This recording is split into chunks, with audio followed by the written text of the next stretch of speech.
two, one. All right, everyone. Welcome back to the Dancers Beat. This week episode is brought to you by the Universal Ballet Competition. I'm your host, Brett Davenport. And today's episode, we're going to touch on something very exciting that can change a dancer's whole trajectory, and that is scholarships.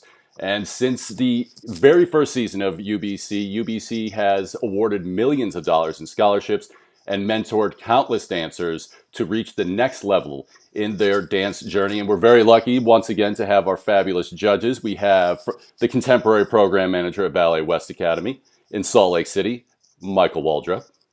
We have the director at Ballet West Academy in Salt Lake City, the lovely EVELYN CISNEROS, and of course, the chairman of the UBC Grand Jury panel, Mr. WES CHAPMAN. Thank you all so much for joining us. So we touched a little bit on scholarships in the last episode, but we're going to dive deeper into it today. So also we have Instagram questions that the dancers submitted. So we're very thankful that you are all participating and engaging. We're going to get to as many of your questions as we possibly can. But we're going to start with a very simple question that you can all take a turn in. It's a two-part question. How do schools select scholarship recipients? And why would one dancer be selected for a certain school over another dancer? So whoever wants to take that, do you want to get us started, Wes? Sure. Being the chair of the jury, I spend a good deal of time working with the other jury members that are present at the competition, and that changes from competition to competition. But also, I've developed a relationship through the years with the other scholarship offers, and have gotten to know their schools a little bit and what they like. And then sometimes we talk on the phone, or I'll send them a video of a dancer saying, do you think this kid would be a good fit for you in your summer intensive? So it's an ongoing process of refining how we get these scholarships out and to whom. And then when Michael and EVELYN are on the ground, then I turn to them and I say, who are you guys looking at as your scholarship recipients? And then they tell me, and then we put that all into the mix, and then kind of go from there. It's kind of a organic process in each competition. Okay. EVELYN is a director of Ballet West Academy. Do you want to touch on that as well? Yeah, I would love to. So, as the director of the Academy for Ballet West, I specifically am choosing dancers that would be a good fit for the Ballet West company so that these dancers could have a pretty clear path to success with the company. And I think, in the long run, that's what all these dancers are wanting. And Wes and the other faculty and adjudicators with UBC do a wonderful job of kind of sharing dancers. We have seen and their future and their scholarship opportunities. So we want the same dancer to get scholarship offers from 5 different schools. It's better if they get one from a school that is affiliated with a company that may have a future for them, because they would be a good fit for that company. There have been times when we have a scholarship from ABT or a scholarship from San Francisco Ballet and a scholarship from Ballet West, and I have actually said, okay, well, those are bigger companies, so they should go there. Yeah. So we do work together to try and find the best fit for the student. Okay. Michael? I think Wes and EVELYN covered a lot of this, but I guess my advice to students would be not to do anything different to get a scholarship. It's literally about what we see on stage, the dancers that we interact with inside of the classes. We see and work with those dancers, and then like for Ballet West Academy, for example, between EVELYN and I, we see all of the students of the student division, the professional training division, and the trainees every single day. So we have a sense of what is happening with the students that are here, the level of the students that are here, the interests of the student, and we're trying to pinpoint a great fit for that dancer. So a dancer just being themselves, showing themselves on stage, showing who they are inside of the classes really gives us an opportunity to say, hey, I think this person would be a great fit for this school. Right. And I think you all touched on, but Evelyn, you were talking about how you're looking specifically for dancers to go into the company at Ballet West.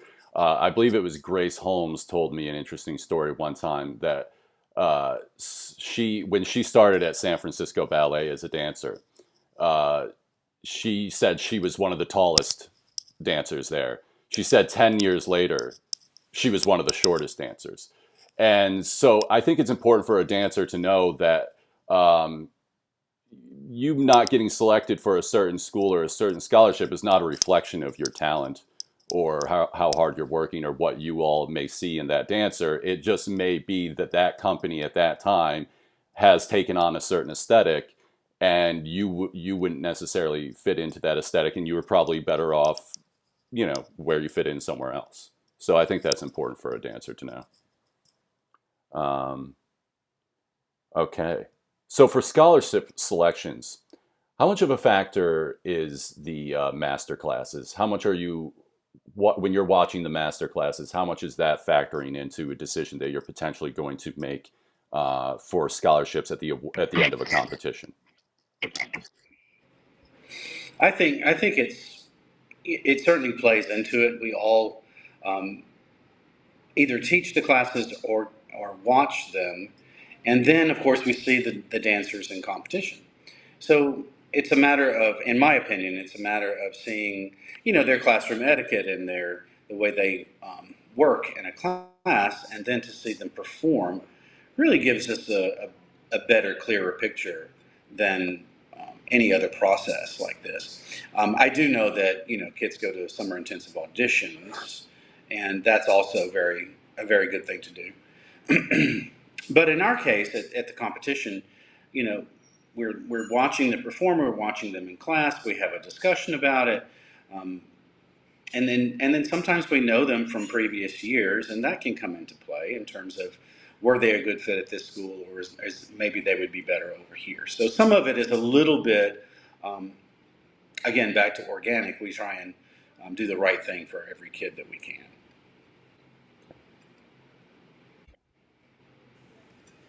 Evelyn?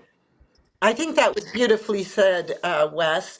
I'd just like to add that I think it's really important. And for me personally, I love watching class because it really lays a foundation for the technical flexibility of that dancer, that they are able to, first of all, they all have a beautiful physique that may, fit right into the look for the Ballet West dancer. They're technically strong. They're able to turn and to jump, and they have beautiful extensions. They have nice feet. And then from there, I'll mark the ones that I'm interested in, did a good job and would be a good fit for Ballet West. And then I look for them in their performances as well. Because it's, like a two-part element to making the best ingredients for that artist. Yeah. So they have a chance to show their technical prowess in other things that they don't have in their variations, Yeah. and then we can see them on stage in their performance quality as well. Okay, that's interesting to know. Michael? Just to add on, classes for me are so detrimental for the scholarships. This is like where I can actually interact with a dancer, see them as a person, maybe a little less performance anxiety and all of those things. Like, this is a moment to like see a dancer in a classroom setting. Can I see this dancer in the rooms of Ballet West taking with us every single week? And that, like, I can get a real sense of that inside of a class. I think also a variation in performance, things happen. This is live performance. Maybe it's their best performance, maybe it's not. And I can get a sense of that dancer also by seeing them in class. So for me, this is just another opportunity to be seen and to have that interaction with all of us at these different places. It's more exposure, I think, is a great thing, and it's not all of that just riding on a single performance. Yeah, I think that's important for a dancer to know that how you're showing up, how you are in class is a reflection of how you're showing up each day. Whereas, like you said, a 2-minute variation can go a variety of ways. Things can happen. There could be a technical issue, there can be a physical issue, whatever. And so I think it is important for a dancer to know that how they're showing up every day is going to be noticed by all of you in the master classes. So I think that's very helpful for them to know. We actually get this question quite a bit from studio directors, coaches, and dancers. How does the scholarship selection process differ from a semifinal event to the Grand Prix at the end of the year?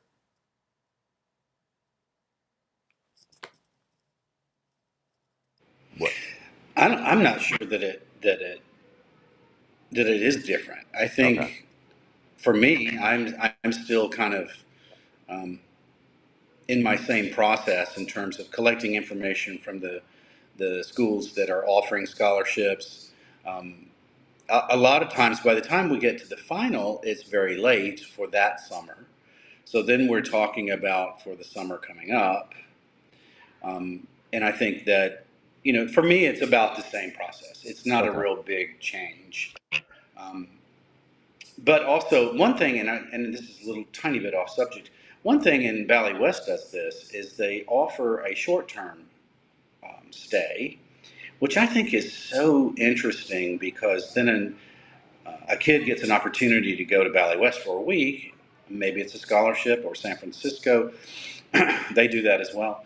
And then everybody gets a chance to um, kind of feel out the situation, see if they like it there, see if the directors like them, and vice versa. Evelyn, you might want to talk about that too. I think that's a really a key new factor in the way things are going these days. Well, before you get I into that, agree. Yes. that's interesting because that is one of my questions coming up. You're very good, Wes.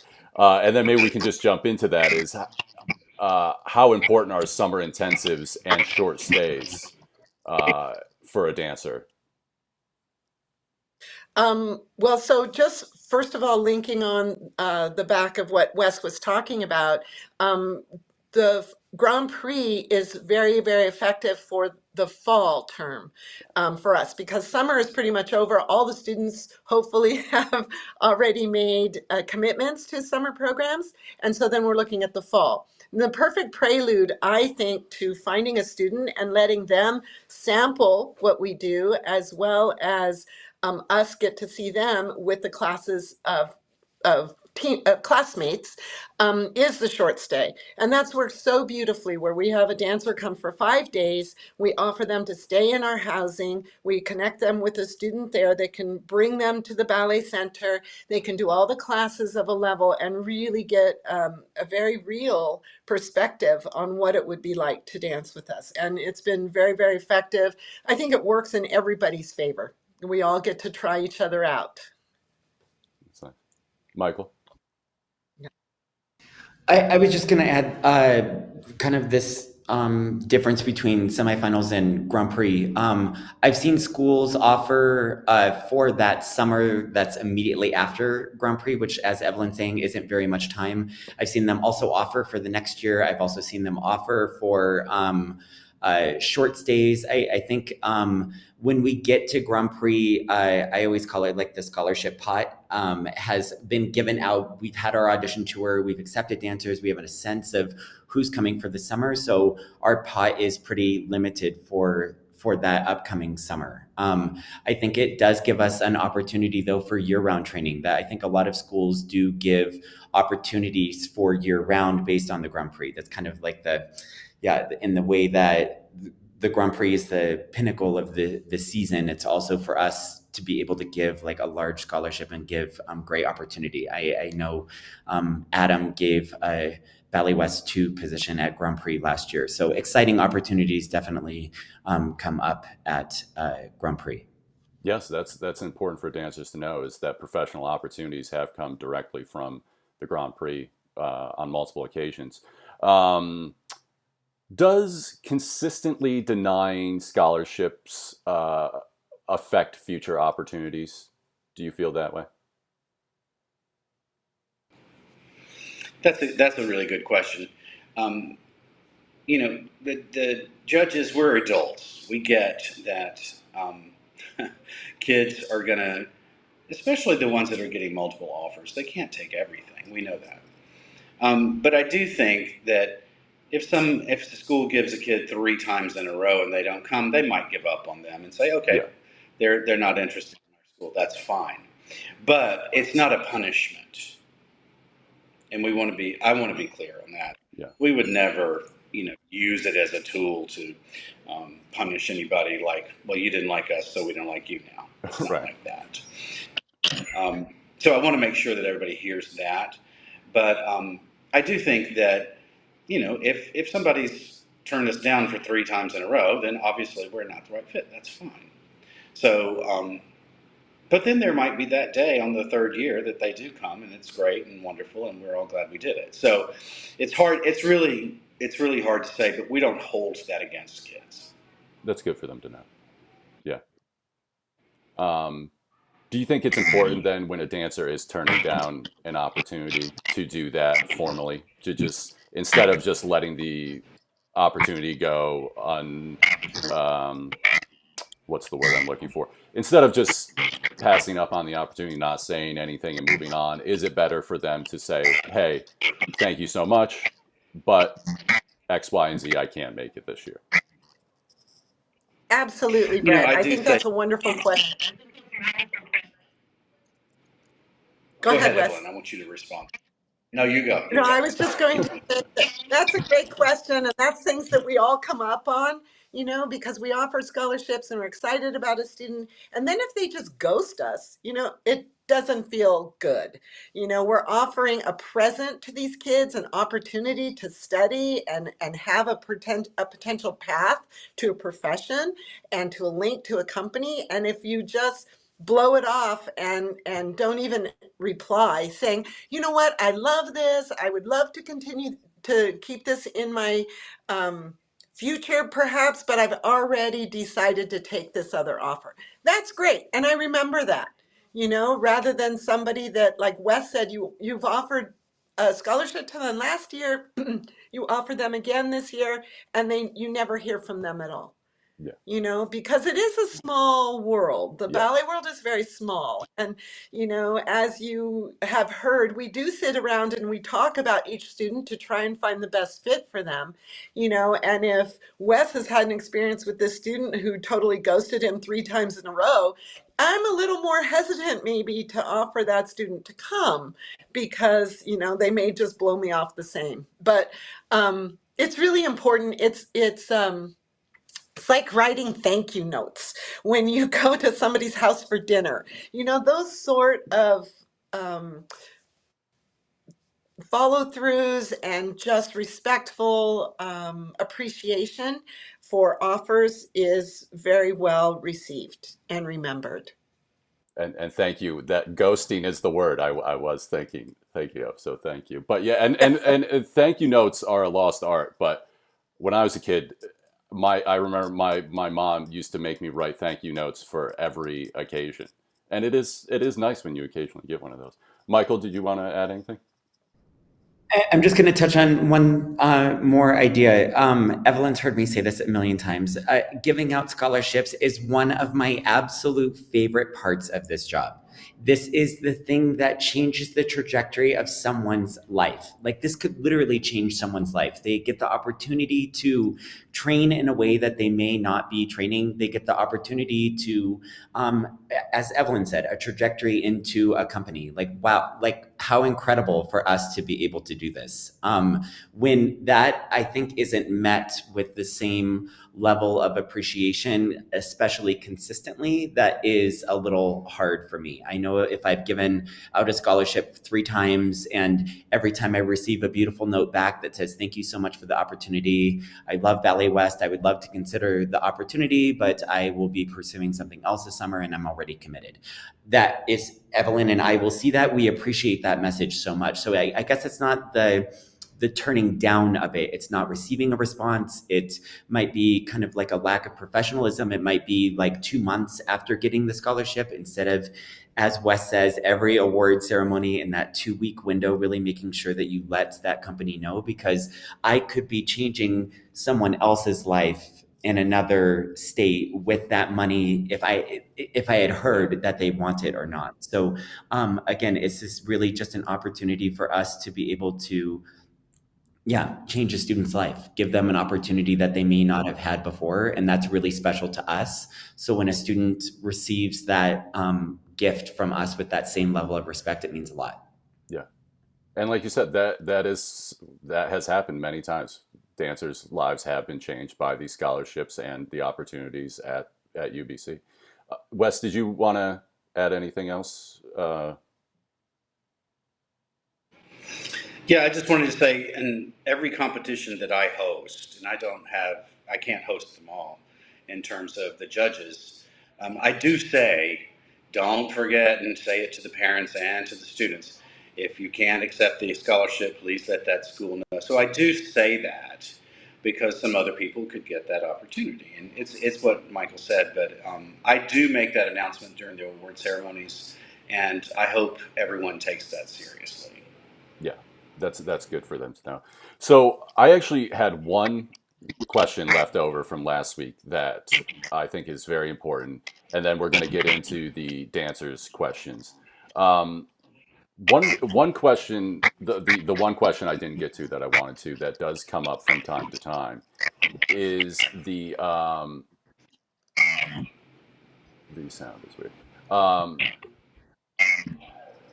What there's been times when a dancer has been elevated to another level. We say that at the beginning of every competition. We say that the judges reserve the right to alter a dancer's level status should they observe the talent they deem well beyond the level they enrolled.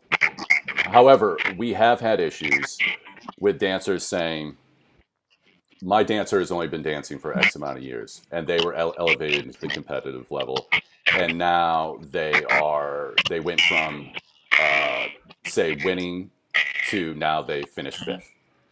Um, Sometimes that has not been so well received, but maybe there is a different way from your perspective where dancers could reframe that when that happens. I want to say this as again back to being the chair of the jury.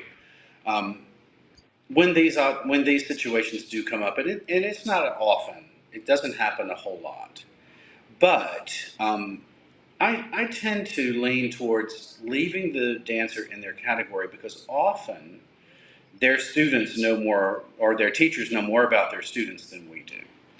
And unless we've, and sometimes I'll go out to the lobby and try and find the teacher and the coach and talk to them and find out what's going on with this kid because they're so strong in the intermediate category.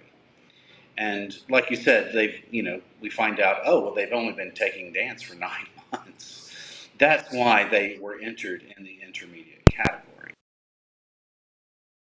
Very fine line for me as the chair of the jury to move somebody up. Sometimes it's just super, super obvious. And then we have to take into consideration of the scoring from them in the intermediate category. And that score cannot be what they get in the competitive category. So you see how it gets to be very complicated very quickly. And, we take it very seriously in terms of moving someone. So it really needs to be a special case for them to be moved. We don't just run around and take 15 people out of intermediate and put them into the competitive category because it is so complicated. Yeah, Evelyn. And I would say along that, in all the years that I've been affiliated with UBC, I've only been on a jury that did that. So it is rare. Yeah. Michael, did you want to add anything? With Evelyn on that fourth season with UBC, it's happened once for me. I I also I love the way that you said maybe we can reframe this. There's almost a compliment in that. Yeah. Being in the intermediate category and thinking that you should be moved to another category, there's a compliment in that. We see such strength inside of your dancer that we want to assess them on the competitive level. And maybe that does mean that they wouldn't place as high as they would inside of the intermediate category. But isn't that incredible that we think your dancer is so talented that they should be assessed amongst another group of dancers? I think that that's a compliment. I think that that also can lead to more opportunity, maybe for Grand Prix, maybe for scholarships, and things for those dancers to be considered on another level. So for me, like Wes said, I have only done it. It's only happened once in the time that I've been here. But when it does happen, yeah, maybe there's another way to look at it. Yeah. I've hosted almost every event for the last 2.5 years, and it's happened twice that I can recall. One time it was not so well received. The dancer felt that it was more important for future opportunities, that it showed that they had won competitions. And then one dancer was completely blown away and was very grateful for it. And I believe went on to win the Aspire Award that week. So, yeah, I think it's just a reframing when that happens. Like you said, it's a compliment. It's a great thing. All right, so how about some questions from our fans, which is very exciting. So Vivian.artist has asked, what is your opinion on contemporary variations on point versus on flat? Michael, maybe as the contemporary program manager, you would like to address that one first? I definitely have strong opinions about this, so let's get into them. I think what you bring to the stage needs to be the absolute best representation of you. That is your choreographer's job. Working with you is to create a piece that showcases you at your best, and then you as the dancer are bringing your skills, your talent, your best to the stage. So if that's in point shoes, fantastic. If that is not in point shoes, I'm not sure that I look at a contemporary variation on point and say, that's that you are doing something different than other people that would merit a higher score. I think if it shows you at your best, that's the determination in terms of choreography, in terms of shoe, in terms of all of that. I think that there might be a perception that is better for something like UBC. And I think that it's actually stood in some dancers' ways. It's restricted movement in terms of making movement smaller. It's made some transitions not as smooth as they would be. And I know myself and other adjudicators with me on certain cities have definitely said that inside of the critiques and said, this would be better on demi-point. Maybe this would be better in a sock. There's some moments where you're sliding, like maybe this could be in a sock and you can exemplify the movement by being in a different shoe. So my gauge for every dancer is show yourself at your best. Whatever that is should be the basis of determination. Fantastic. Wes or Evelyn, did you want to comment on that? I just fully agree with what Michael said. I mean, we want to see the dancers at their best. We want to see them push push the limits a little bit of what they're physically and artistically able to do. Great. All right. Wes? I want to say one little thing about this. 25 years ago or 30 years ago when I was still dancing, in my mind, doing point work turned in was contemporary. And the world is so incredibly different now. The dance world is so incredibly different now that I don't think it plays to a dancer's advantage in today's world to do contemporary on point, to be completely honest. Yeah. I think that in the long run, we're looking at diversity because each kid is going to be asked to do a tremendous amount of diverse repertory in a dance company of any sort. And that will include point shoes. It will also include socks, and it will include bare feet and various other apparatuses. So I just wanted to say that I feel like it's probably to everybody's advantage to consider not doing contemporary on point. Okay. I'm not saying don't do it, but really think about it. Yeah. Okay. And like Michael said, I think whatever shows the dancer in their best light is probably ideal. We have another question. This is an interesting question from Taylor Hernandez, 96. Do you wait till the end of a dance to score, or do you pretty much know within the first minute? Good question, I thought. It is I a good think that's a question. really I good score. question. Yeah, I score at the end. Yeah, okay. But I must I say, also Wes, you're score at the one of end. the fastest ones getting your score in, which I, as the host, very much appreciate. Evelyn? Evelyn, did you want to add? Sure. I just wanted to say, I'm one of those people that will watch a movie from beginning to end, whether it's good or bad. So I like to get all the way through the variation and kind of contemplate what we've been able to see, because I always want to give the dancer an opportunity to impress me with better things as they're going through their variation.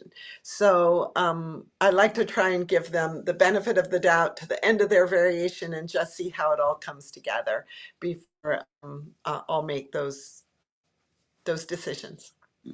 You're like my wife. I'm Yeah. ready to walk out of the theater. My wife always wants to see it all the way through. So, it's good. Well, Michael? I think there's two questions in that. Do I have a score before the end of the piece? Probably. Do I put the score in before the end of the piece? No. So I will wait till the end in case the idea that I have in my head doesn't feel like an accurate representation. That's why I wait till the very end to put in my score. But do I have a score in my brain? Yeah, probably by mid-piece. My artistic director, when I was dancing for the ballet company in Germany, his remark was that you could see a lot just from pliés.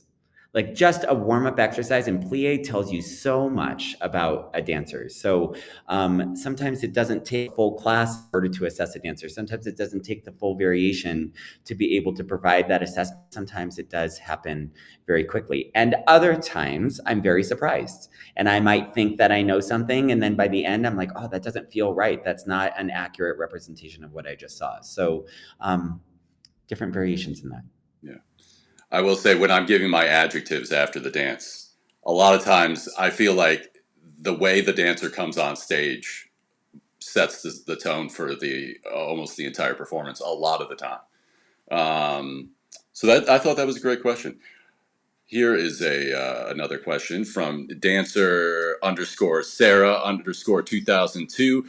What is it? What is it that why is it at times that I see story or stage presence beat great technique?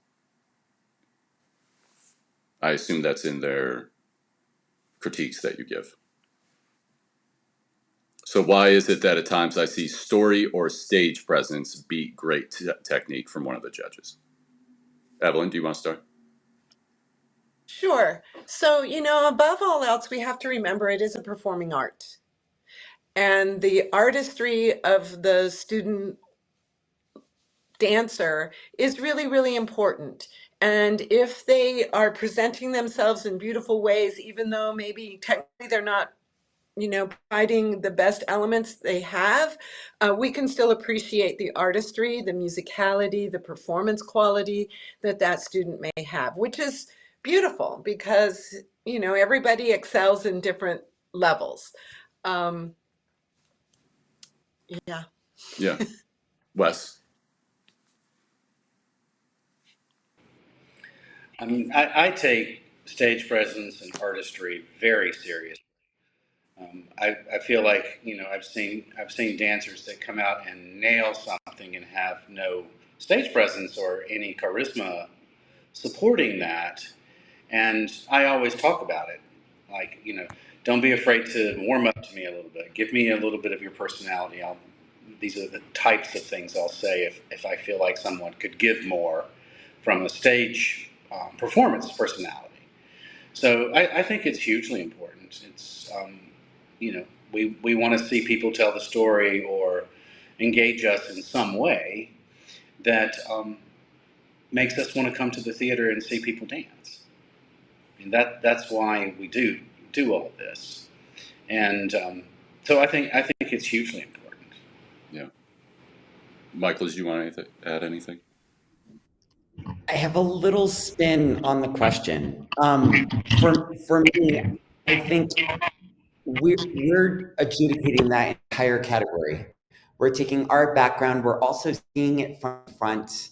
After seeing everyone inside of that category, that I'm not sure that maybe it was that artistry won versus technique. I'm not sure like that. I could categorize it as that. It was a strong performance that in that moment felt like it deserved a higher score than the other. I had a student who's coping with an injury right now, and they sat in the front of the room yesterday. And normally we'd sit on the side, and I said, you know what, sit in the center of the room.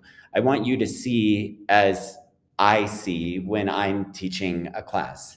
And their first response after class was, everything looks so different. It looks so different. There's things that I could maybe see on the side when I'm watching other dancers, but when I see it from the front and with the perspective, it's a completely kind of different experience. So I say to students is take the feedback that you're receiving from the jury. Take that feedback from your performance, from your experience. That's the thing that matters the most, because we could spend days and hours and like the rest of our lives also focusing on an audition. Why didn't I get this job? Why did that artistic director not love me? And I think we start to send ourselves into this like downward spiral trying to figure out why something happened. Instead, we can focus on our performance, on what we did. Was it at our best? We receive feedback of what it looked like to someone seeing it for the first time. And that for me is like where the true beauty lies. Yeah.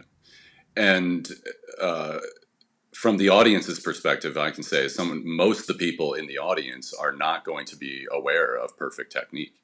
Most people in the audience are going to the theater, like Wes said, to be moved. Like why we go to see a play or a movie or to watch someone dance, it is to be moved emotionally. So that's important for a dancer to know. We have a question from Grace.Brogdon06. What area do you see dancers struggle in the most while competing? I'll start. Rotation. Work on rotation. Oh my gosh. And I think back in our day, or my day, I should say, we just trained mostly in ballet. So we had a bigger focus on things like the things that ballet requires.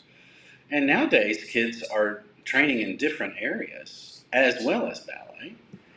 So sometimes the things like rotation become, in classical ballet, I think are somewhat weaker at times. Also, classical port de bras. And the other judges laugh at me when I teach class and they watch because I'm hounding them on classical port de bras and that appropriateness. So I think port de bras, exactly, crossing your glass wall.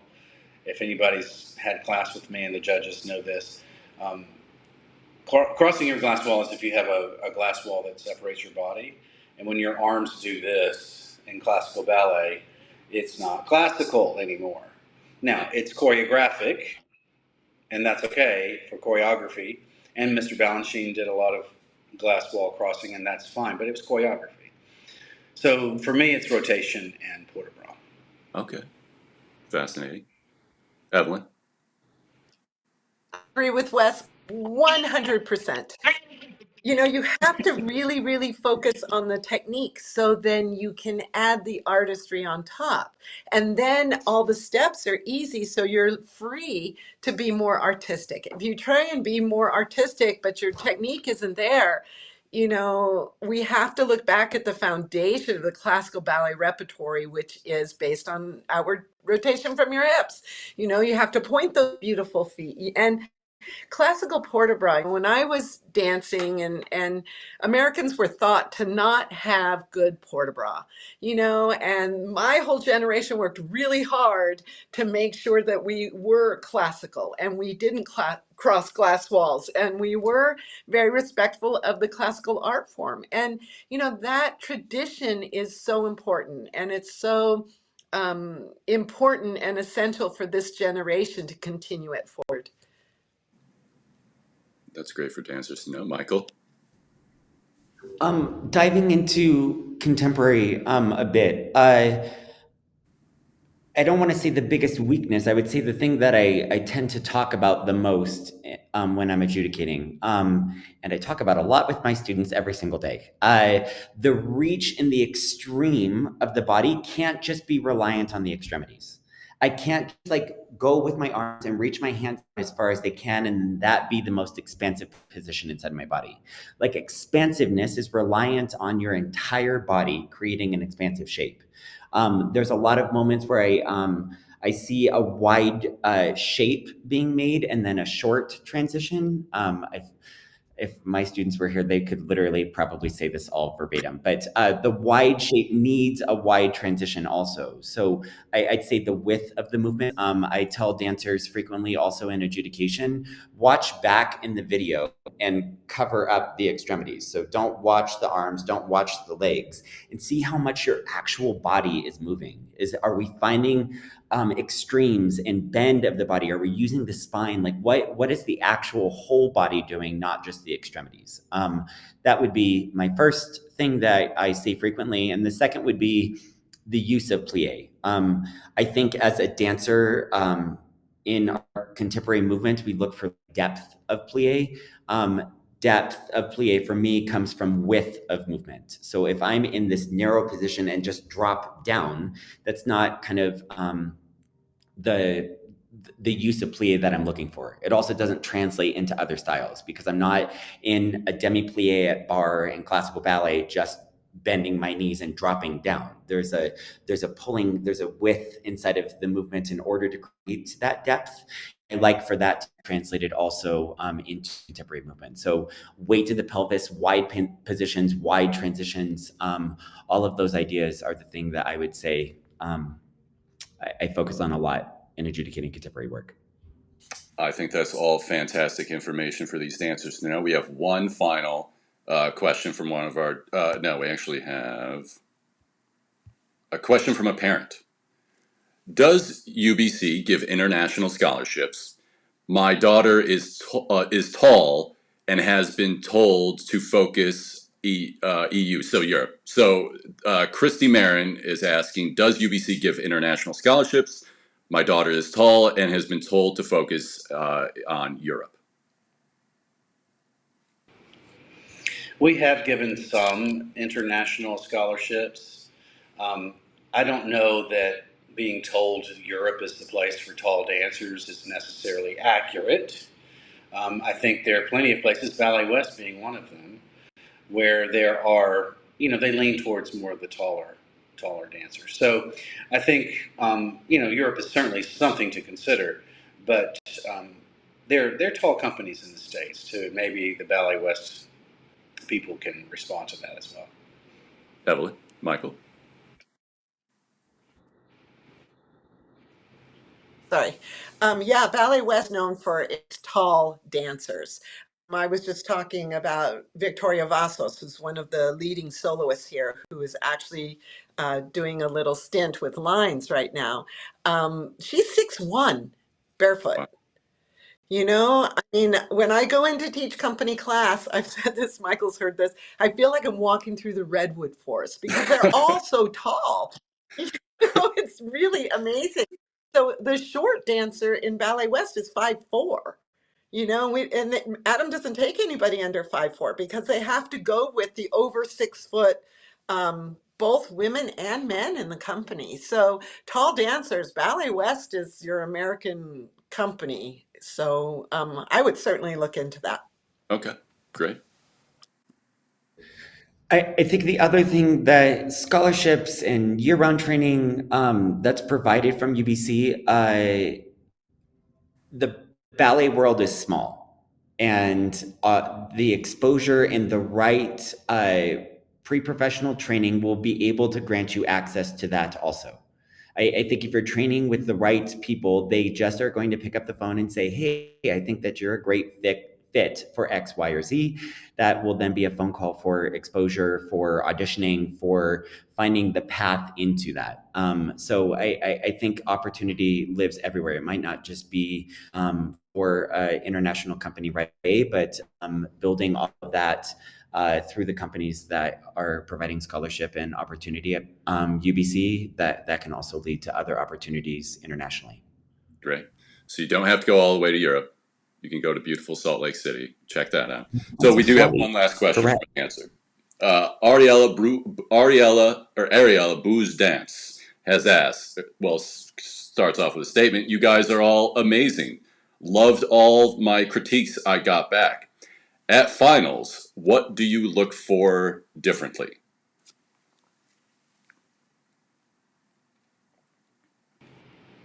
Well, we're at the finals. Obviously, we have the highest levels of the semifinals. So I put more pressure on the dancer for transitions in the classical repertory. Are they putting emphasis on rotation, transitions? Transition steps are big on my list too, as well as border bra. But the other thing that I think is somewhat of a lost art, and I think the dancers that were older than me used to say this about us too, and I think it's something that comes in time, is the use of epaulement, which is the use of the shoulders, and how that relates to the body fully. So I start to even put more pressure on a young dancer that's made it to the final in those categories. Okay, excellent. Evelyn? I would mirror that in saying, you have to, all competitors that do go to the finals, you have to remember we've picked the best from throughout the nation and invited these dancers, and even internationally invited these dancers to this final. So level of competition is much higher. So all those little tiny details become that much more important. The articulation of the feet, especially ladies on point, the port de bras, the epaulement, the musicality. I say to my students here, you need to be able to do something extraordinary in every variation that you do that will set you apart. Excellent. And Michael? Yeah. I think it's very similar feelings that we felt as professionals, is that as we go for a run of a show, we hope for an upward trajectory. We hope that the time on stage and the practice in that piece that we're working on, that we are progressing upwards. And I think that expectation is what I bring to Grand Prix, is that when this piece was at, I would say, early in the season, we're getting to the end of the season. So hopefully the work that has been put into that solo is evident. Are dancers taking risk? Is there a risk in musicality? Is there a risk in range of motion? Is there a risk in depth of plie? Is there a risk in artistry, in performance atmosphere, in the details of the world that you're bringing the audience into? Is there a practice and a risk would be the way that I would frame that. So this should be that a dancer is able to coin this as like the last show of the season. That's what I hope, is that at that last show of the season, that we leave the season feeling great, that we were able to bring a solo that maybe when we learned it, we weren't able to do. Like maybe we weren't able to get all the way through the solo when we first learned it. And now we're on stage, like exploring art, exploring movement in a way that we've never done before. That's what I hope as we get to Grand Prix. Okay, great. I truly want to thank all of you for your time. I think you've all given tremendous information for dancers. I hope that I know this has been incredibly helpful for them. We've already gotten very positive feedback about the podcast, so thank you so much. Michael and Wes, I'll see you in 2026, hopefully on upgraded flights. And Evelyn, I will see you in Shanghai in about a month here, which is very exciting. All right, dancers, that has been our this week's episode of the Dancers Beat. I've been your host, Brett Davenport. It has been an honor to have my guests, Michael Waldrop, EVELYN CISNEROS, and the wonderful Mr. Wes Chapman. Thank you so much for joining us, and see you next time on the Dancers Beat.